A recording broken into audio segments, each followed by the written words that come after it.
Hi there, it's Shelly Penny with Twisted Fish Artisan Jewelry, and I'm here because I made this beautiful bracelet, and there's a couple of techniques that I used in it that I wanted to tell you about.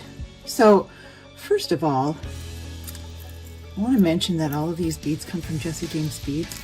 Jesse Jame Beads are really quite renowned for their beautiful bead strands and bead mixes, but did you know that they also sell beautiful Czech glass bar polish, Czech glass pearls, and they have an assortment of different beads in the thunder polish line.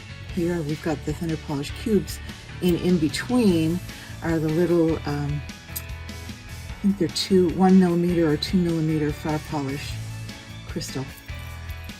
So this is just a gorgeous bracelet.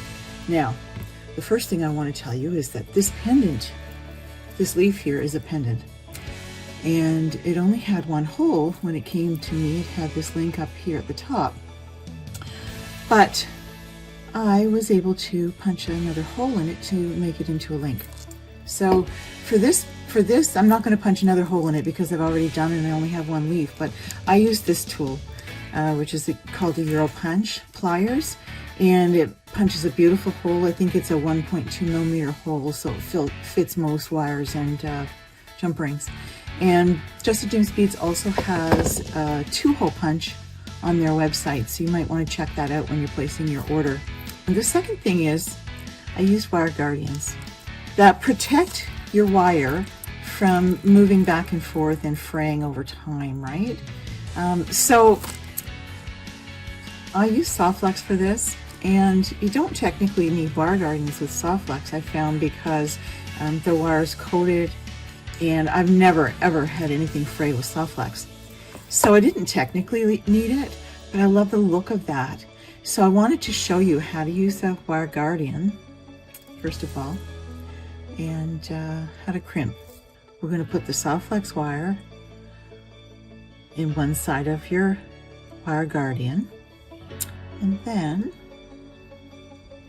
you can see I already have the crimp on right there.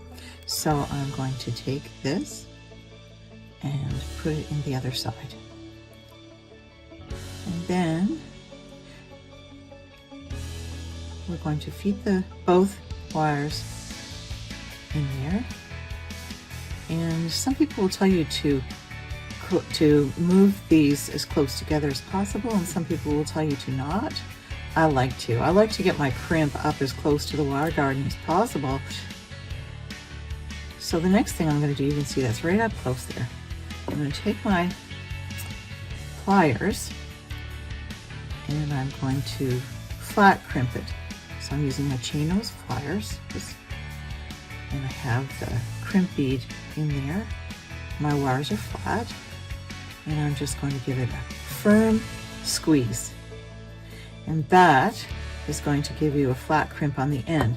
The reason I do that, a flat crimp, is just because I like the look of that in a design element. If you look at how nicely that looks at the end. Now, I said at the beginning that you don't technically need wire guardians with soft flex, and that is true. However, in this bracelet, I love that the soft flex is peeking through the gold and just sort of ties the entire piece together, I felt. So the other thing I wanted to tell you about was this little link I have at the end.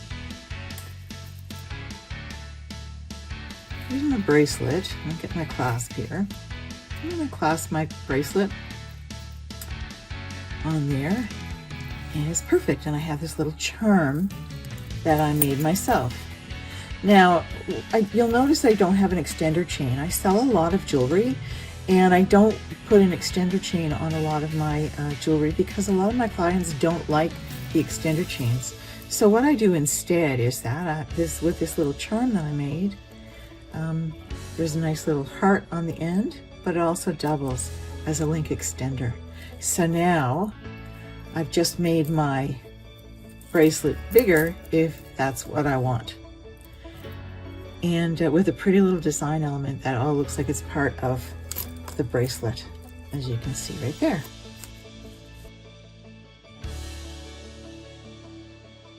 This is Shelley Penny with Twisted Fish Artisan Jewelry. I hope you enjoyed this video. Please subscribe so you don't miss anything. Have a great day.